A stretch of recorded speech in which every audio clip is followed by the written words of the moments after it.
উচ্চশিক্ষা পোর্টালে জেনারেল ট্রান্সফারের অ্যাপ্লিকেশনের সময় কিছু গুরুত্বপূর্ণ ব্যাপার লক্ষ্য করা গেছে। কিছু ব্যাপার নিয়ে আমরা আগেই আলোচনা করেছি। তো এই ভিডিওটি আপনারা শেষ পর্যন্ত দেখুন, তাহলে কিছু গুরুত্বপূর্ণ তথ্য পাবেন এবং আপনার সাথেও কি এরকম হচ্ছে সেটা কিন্তু কমেন্টে লিখবেন তারপর। যারা ফেসবুক থেকে দেখছেন আমাদেরকে ফলো করে রাখুন, অর্থাৎ এই পেজটিকে, এবং যারা ইউটিউব থেকে দেখছেন আমাদেরকে সাবস্ক্রাইব করে রাখুন। শুরু করা যাক। তো আপনারা জানেন যে সার্ভিস পিরিয়ড ৫ বছর হয়ে গেলেই জেনারেল ট্রান্সফারের জন্য অ্যাপ্লাই করা যায় এবং সেখানে নির্দিষ্ট ৩টি স্কুল সিলেক্ট করা যায়। প্রথমে ডিস্ট্রিক্ট সিলেক্ট করতে হয়, তারপর সেই ডিস্ট্রিক্টের পর সার্কেল সিলেক্ট করতে হয়, সার্কেলের পর সেই সার্কেলের আন্ডারে যে স্কুল আছে যদি পর্যাপ্ত ভ্যাকেন্সি থাকে তাহলে কিন্তু, বা ডেফিসিট স্কুলগুলোর লিস্ট সেখানে দেখায়। সেখানে পিটিআর দেখা যাবে কত, মানে অ্যাকচুয়ালি কতজন অ্যাসিস্ট্যান্ট টিচার আছেন এবং হেড টিচার আছেন কিনা, সমস্ত ডিটেলস সেখানে শো করবে। বিস্তারিত ভিডিও আমরা আমাদের ইউটিউব চ্যানেল এবং ফেসবুক পেজে দিয়েছি। যদি লিঙ্ক দরকার হয় কমেন্ট করুন, লিঙ্ক বলে আমরা সেই ভিডিও লিঙ্ক দিয়ে দেবো। তো এখন প্রশ্ন হচ্ছে, পোর্টাল আপডেট হচ্ছে প্রতিনিয়ত, তাও অনেকেই এখানে আমাদের ভিডিওতে কমেন্ট করছেন যে লেটেস্ট হিসাবে কিন্তু আপডেট করা নেই। ধরুন ২ বছর আগে যেটা ছিল সেগুলো দেখাচ্ছে। কোনো স্কুলে ধরুন ২৩ জন ছাত্র, ২ জন শিক্ষক যদি হন, ৩ বছর আগে সেখানে ধরুন ৫২ জন ছাত্র আর ৩ জন টিচার ছিলেন, তো সেইগুলোই শো করছে। এরকম ব্যাপারটা ধরুন হচ্ছে আর কি।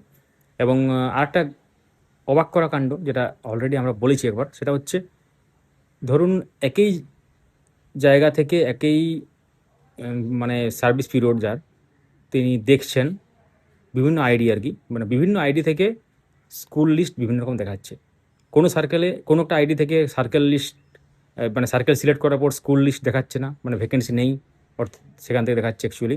এবং কোনো আইডি থেকে দেখাচ্ছে ভ্যাকেন্সি আছে। একই সময়ে কথা বলছি আমরা। ধরুন উদাহরণস্বরূপ পুরুলিয়া থেকে কেউ কোচবিহারে চাকরি করছেন, তো তার ৫ বছর হয়ে গেছে। ২ জন শিক্ষক একই রকম আছেন, ধরুন একই জায়গা থেকে গেছেন পুরুলিয়ার এবং একই সার্কেলে চাকরি করছেন এবং বয়সও প্রায় একই ধরতে পারেন, এজ বা সমস্ত কিছু প্রায় সেম। তো তার একটা মানে টিচার 1 তার ক্ষেত্রে দেখাচ্ছে ভ্যাকেন্সি নেই ওই নির্দিষ্ট সার্কেলের স্কুলে, এবং টিচার 2 তার ক্ষেত্রে ভ্যাকেন্সি আছে শো করছে, এবং সেটা কিন্তু টাইম বেসিসে পরিবর্তন হচ্ছে অনেকে বলছেন। তাহলে কি এমন হচ্ছে যে কিছু ফ্যাক্টরস কাজ করছে এখানে? তো আমরা জানার চেষ্টা করছি, আমরা এই পেজ বা চ্যানেলের মাধ্যমে সেটা শেয়ার করব যখন জানতে পারবো। তো সবথেকে বড় ব্যাপার হচ্ছে এটা ঠিক হওয়া দরকার। এটা টেকনিক্যাল গ্লিচ যদি হয় তো অবশ্যই ঠিক হওয়া দরকার।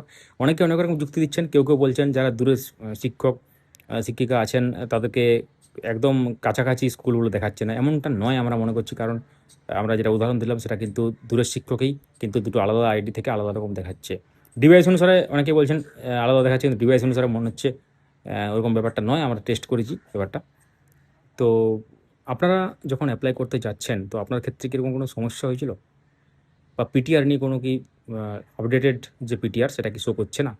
কমেন্টে অবশ্যই লিখবেন এবং আমাদেরকে ফলো বা সাবস্ক্রাইব করে রাখুন, ভিডিও লাইক করুন, মূল্যবান মতামত কিন্তু জানাবেন। ধন্যবাদ।